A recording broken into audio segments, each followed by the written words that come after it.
O BRICS está prestes a lançar uma bomba nuclear no sistema financeiro mundial. E nesse vídeo eu vou explicar os motivos disso e sobre os meios pelos quais a maior parte das pessoas que comentam sobre esse assunto ainda não entendeu. Para conseguir falar sobre isso, a gente primeiro precisa entrar sobre o que significa uma moeda de reserva e uma moeda de curso. É muito comum as pessoas acabarem misturando as duas e achando que o dólar é a moeda de curso e a moeda de reserva. Mas na verdade existem duas partes do dólar. Primeiro, o sistema do SWIFT, que é o padrão internacional de transação entre países, e também existe a moeda de reserva, que não necessariamente é o dólar, mas sim dívidas em dólar, como o Tesouro Americano. Esse sim é uma moeda de reserva, que são os dólares que foram recebidos por meio de comércio, tanto os bancos centrais quanto pessoas físicas e empresas têm esse Tesouro Americano como uma moeda de reserva recebendo um juro ao longo do tempo. E nesse vídeo eu vou explicar como que o BRICS quer atacar tanto na parte da moeda de reserva quanto na moeda de transação. Para entender como que isso vai ser feito, eu preciso voltar lá no passado para olhar a linha do tempo de como que a gente chegou nos dias de hoje. Quando a Rússia invadiu a Ucrânia em 2022, eles sabiam que sofreriam fortes sanções. A China e a Rússia já estavam preparados, em uma posição estável, baseada em commodities, principalmente o ouro. E esse movimento acelerou muito em 2012, pouco antes da invasão da Rússia à Crimeia, já que eles sabiam que isso teria consequências perante os Estados Unidos. E a gente consegue ver aqui nesse gráfico das reservas da China em ouro, que vinham subindo numa velocidade meio constante, acelerando muito a partir de 2011, 2012 a compra de ouro pela China. E além disso, eles começaram a incentivar muito os próprios cidadãos chineses a comprar ouro. Nesse gráfico aqui, o azul são as reservas privadas de ouro, então dos próprios cidadãos chineses. Já o vermelho são as reservas do próprio país. Mas é muito importante a gente entender que na China, por eles serem um país comunista, consideram o ouro dos cidadãos também como uma reserva do país. Esse movimento de compra de ouro pelos países não foi limitado à China. Tanto a Rússia quanto a Índia, até a Polônia, outros países que não são necessariamente do BRICS também começaram a comprar muito ouro,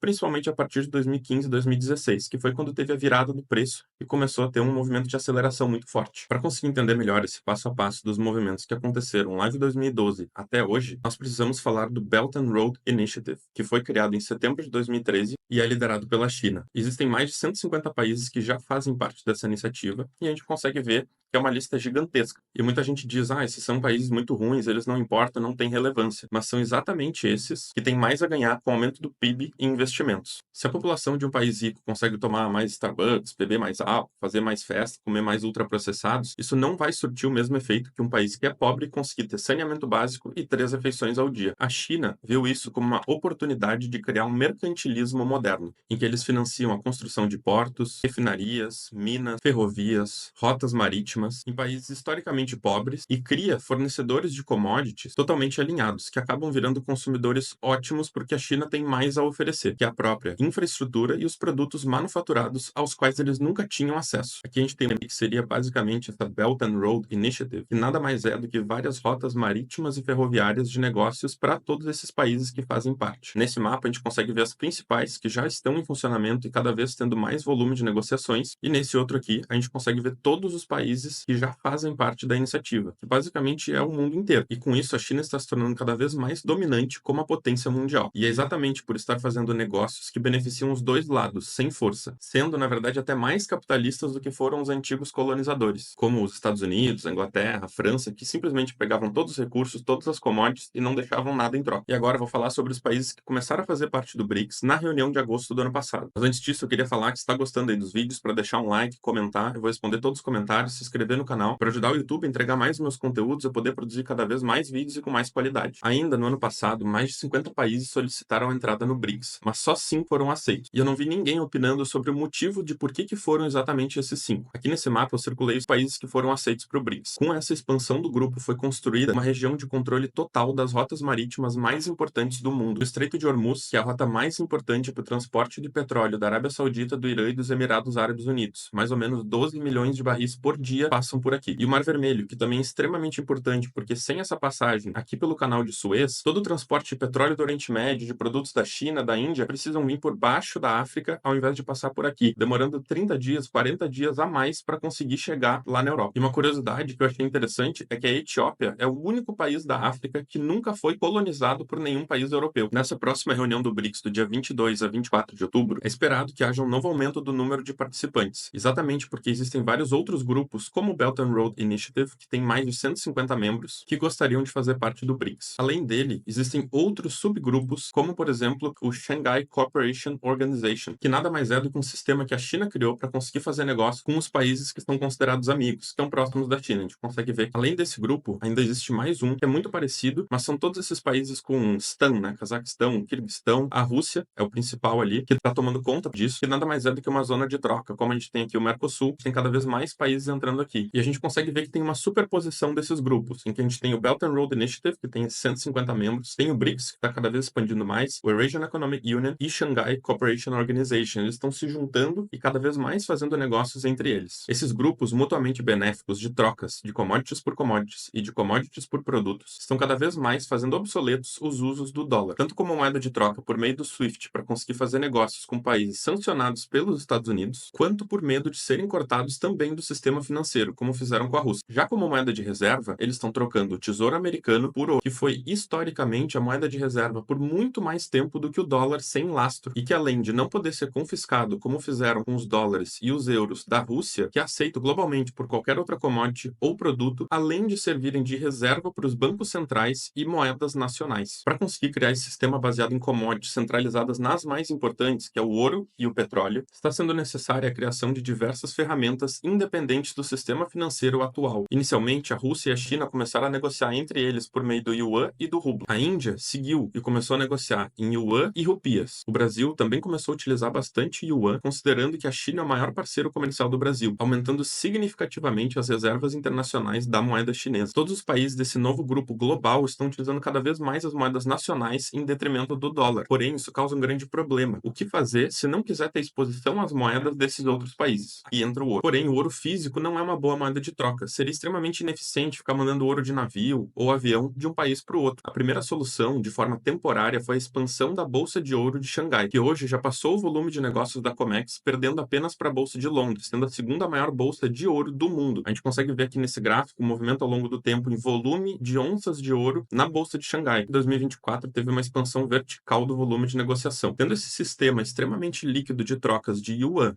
por ouro, todos os países com superávit na balança comercial podem receber pagamentos de diversos países em yuan digital e, periodicamente, trocá-los por ouro na Bolsa de Xangai, solicitando a entrega física no respectivo país. Dessa forma, como moeda de troca, substitui-se o dólar e o SWIFT por moedas nacionais, como yuan, rublo, rupias e até o real. Já como moeda de reserva, substituem-se os títulos do Tesouro Americano por ouro físico dentro de cada país, criando um sistema que não pode ser sancionado pelos Estados Unidos ou nenhum outro país e que não é sustentado por dívidas nem derivativos, mas sim por commodities e livre negociação mutuamente benéfica entre países participantes. Esse sistema, a princípio, será chamado de projeto mBRIC, que nada mais é do que a rede de moedas digitais de vários países que está sendo liderada pelo BRICS e pelo Bank of International Settlements, que é basicamente o banco central dos bancos centrais, baseado na Suíça, e que implementou uma reforma em janeiro de 2023 chamada Basel III, ou Acordos de Basileia, que criou diversas regras e parâmetros para as reservas bancárias, e uma das mudanças mais relevantes é que o ouro físico se tornou um ativo de Tier 1,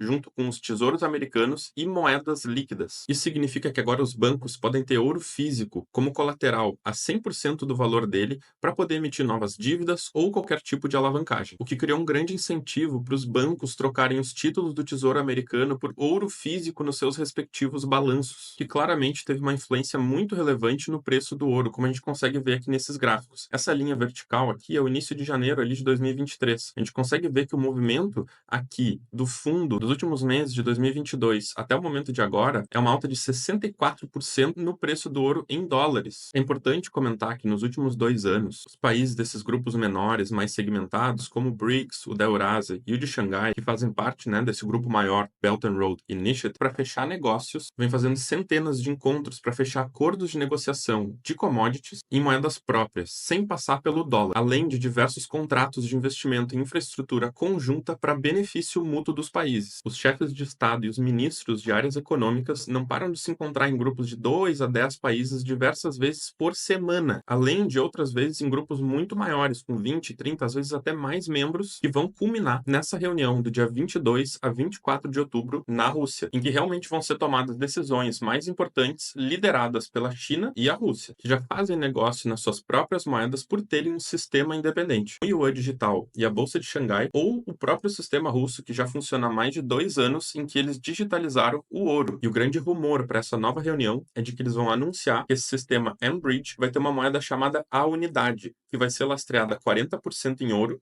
e 60% em uma cesta de moedas dos países que compõem esse sistema e ou commodities como cobre, prata, petróleo, grãos, metais de terra rara, entre outros.